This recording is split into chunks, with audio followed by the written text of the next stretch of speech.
Every 40 seconds, somewhere in the world, a life is lost to suicide.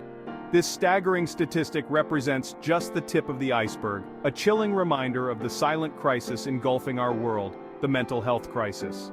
While this crisis impacts people of all ages and backgrounds, its tendrils reach deep into the lives of our youth, shaping a generation grappling with unprecedented levels of anxiety, depression, and despair. We live in a world obsessed with physical well-being, yet we often overlook the significance of mental health. This disregard has devastating consequences. The World Health Organization estimates that nearly 2/3 of children with a known mental disorder never receive any help from a health professional at all. This lack of access to crucial mental health services has created a chasm between need and support, leaving millions to suffer in silence.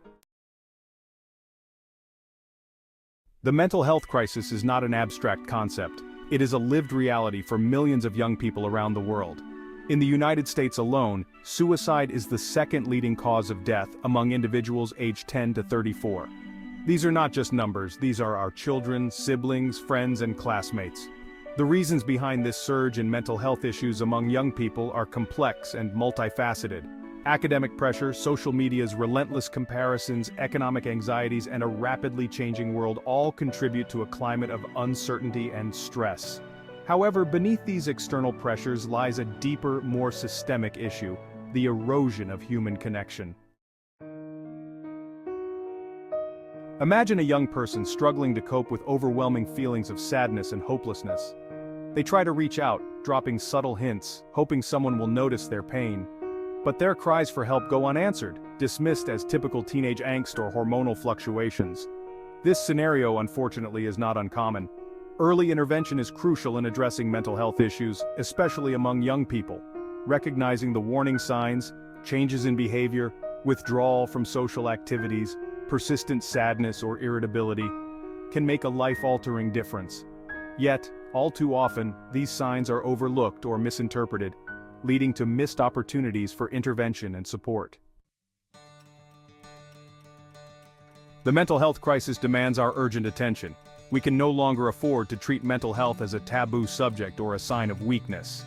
It's time to break the silence, to foster open conversations about mental well-being, and to create a culture where seeking help is not stigmatized, but encouraged. We must advocate for increased funding for mental health services, making support accessible to everyone, regardless of their background or socioeconomic status. We must educate ourselves and our communities about mental health, learning to recognize the warning signs and provide support to those who need it most.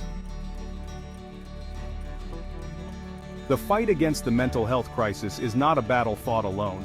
It requires a collective effort.